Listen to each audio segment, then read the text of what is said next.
میرا سوال یہ تھا کہ قرآن پاک کے حوالے سے ہم جانتے ہیں کہ قرآن پاک کے متعلق ہم تحقیق نہیں کرتے، مطلب کسی کا یہ کہنا کہ ہم آج اپنی ایک تحقیق شروع کریں کہ اس میں دیکھیں کون سی آیت جو ہے وہ حدیث کا حصہ ہے، کون سی نہیں ہے۔ اور گامدی صاحب نے بھی اپنے ایک لیکچر میں یہ بات کی تھی کہ قرآن پاک پہ ہمیں کسی قسم کی تحقیق کی ضرورت نہیں ہے، کوئی بھی نہیں کہتا کہ اس میں کوئی آیت ہے، قرآن کا حصہ ہے یا نہیں ہے۔ تو گامدی صاحب اس چیز کو اپنا میزان کے اندر جو ہے نا، میں یہ اصل میں سوال یہ کرنا چاہ رہا ہوں،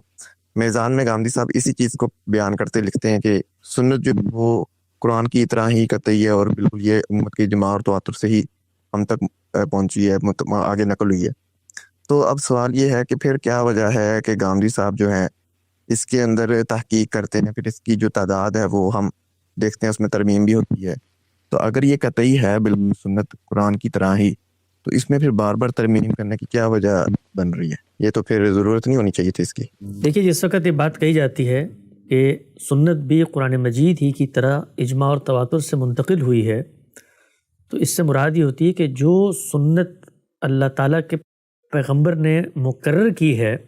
اور اس کے لیے جو ذریعہ انتقال کا انتخاب کیا ہے وہ اجماع اور تواتر ہی ہے۔ اس اجماع اور تواتر کے ساتھ اگر انسان یہ فیصلہ کریں کہ سنت کے اسی لفظ کے اندر خبر واحد کی روشنی میں جو چیزیں نسات محمد صلی اللہ علیہ وسلم کی اسوہ کی ہم تک پہنچتی ہیں ان کو بھی شامل کرنا ہے، تو ایک صاحب علم کا یہ کردار پیدا ہو جاتا ہے کہ وہ اس اصل سنت جو اجماع اور تواتر کے ذریعے پہنچی ہے اور وہ چیزیں جو اخبار احاد میں آتی ہیں انہیں سنت قرار دے دیا جاتا ہے ان کو الگ الگ کرے۔ یہ جو کام ہے یہ سنت جو اجماع اور تواتر سے آ رہی ہے اس کے ثبوت اور اس کی تحقیق کا کام نہیں ہے، بلکہ اس اجماع اور تواتر کے ساتھ آنے والی سنت کے ساتھ جو التباس پیدا کر دیا گیا ہے، اخبار احاد کے اندر جو چیزیں بیان ہو رہی ہیں انہیں سنت کا نام دے کے ان کو الگ الگ کرنا ہے۔ ان دو چیزوں کے فرق کو آپ سمجھیں۔ یہ بالکل ایسے ہی ہے کہ قرآن مجید کے اندر قرآن کا متن تو اجماع اور تواتر سے منتقل ہوا ہے، لیکن خود رسالت محمد صلی اللہ علیہ وسلم نے ابتدائے نزول میں اس چیز کی اجازت دی لوگوں کو کہ وہ اپنے اپنے لہجوں میں قرآن مجید پڑھ سکتے ہیں۔ اسی طریقے سے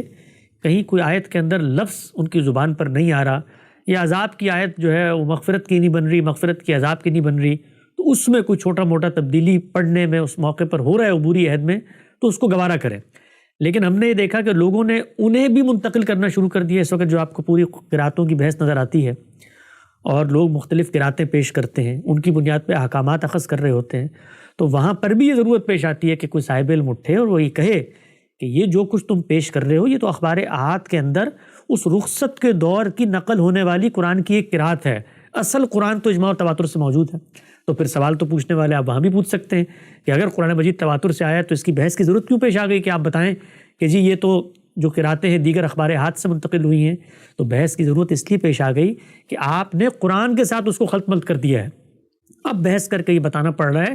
کہ یہ اجماع اور تواتر سے قرآن آیا تھا اور یہ اخبار احاد کی روشنی میں نقل ہونے والی قرآن کی مختلف لہجے اور عبوری دور کی قراتیں ہیں جن کو خود قرآن نے پڑھنا منسوخ کر دیا ہے، ختم کر دیا ہے، حکم آ گیا ہے۔ تو یہ بحث اس پس منظر میں ہوتی ہے۔ وہ اصل چیز اپنی جگہ پر محفوظ ہے، اس اصل چیز کے ساتھ کچھ چیزوں کو ٹانگ دیا گیا ہے، ٹیگ کر دیا گیا ہے، ان کو الگ کرنے کا مرحلہ ہوتا ہے۔ جب یہ الگ کرنے کا مرحلہ ہوتا ہے تو اس کے اندر کبھی کبھی غلطی بھی ہو جاتی ہے۔ قرآن کے باب میں یہ غلطی اس لیے نہیں ہو سکتی اصل اور یہ جو باقی قراتیں ان کو الگ الگ کرنے کی، اس لیے کہ وہ مابین الدفتین مکتوب ہے، لکھا ہوا ہے۔ سنت جو ہے وہ تواتر عملی کا حصہ ہے اور مسلمانوں کے علم کا اس پر اجماع ہے۔ تو وہاں پر جب آپ بالکل سامنے دیکھتے ہیں تو بظاہر کچھ چیزوں کے بارے میں تاثر ہوتا ہے کہ ان کو تو جم غفیر کا اجماع حاصل ہے۔ جیسے آپ اس کی ہسٹری کو ٹریس کرتے ہیں تو پتہ چلتا ہے کہ اس کو تواتر حاصل نہیں ہے، اس لیے کہ تواتر جو ہے وہ تو اپنے وجود اور وقوع پذیری کے وقت سے لے کر آخر تک ثابت کرنا ہے۔ تو اس میں آپ نے دور متوسط کو دیکھنا ہے، ابتدائی دور کو دیکھنا ہے اور اپنے دور کو دیکھنا ہے۔ تو اس تجزیہ اور تحلیل میں اصل سنت کو الگ کیا جاتا ہے، یہ اصل سنت کے کہیں غائب ہونے کی بحث نہیں ہے۔ میں نے ایک چھوٹی سی بات کی ہے، حسن بھائی، وہ جب ہم یہ سنت کے حوالے سے تحقیق کر رہے ہوتے ہیں تو اس وقت اس کی حیثیت کیا ہوتی ہے؟ تحقیق کی ضرورت ہی نہیں پیش آتی میرے بھائی۔ کبھی آپ کو کسی محقق سے پوچھیں کہ سنت کے بارے میں اس کو تحقیق کرنی پڑتی ہے کہ یہ سنت ہے، جو سنت کی فہرست غامدی صاحب نے بیان کی ہے اس کے بارے میں کسی مسلمان کو تحقیق کی ضرورت پڑتی ہے؟ بالکل نہیں پڑتی۔ اسی طرح جیسے قرآن کے متن کے بارے میں تحقیق کی ضرورت نہیں پڑتی، نسل در نسل مسلمانوں کی ملت اس کو اپنے ایک تہذیبی نظریے اور آدرش کے طور پر عملاً اپنائے ہوئے ہے. تو نماز سنت طریقے سے منتقل ہوئی ہے، اس کی تحقیق کی ضرورت پڑی ہے. تحقیق کی ضرورت ہمیشہ دو پہلوؤں سے پڑتی ہے. اگر آپ رسالت مآب صلی اللہ علیہ وسلم کی نسبت سے کوئی چیز لا کر دیں جو سنت رائج ہے، وہ اس کے خلاف ہے، تو پھر آدمی تحقیق کرتا ہے کہ اس روایت کی کیا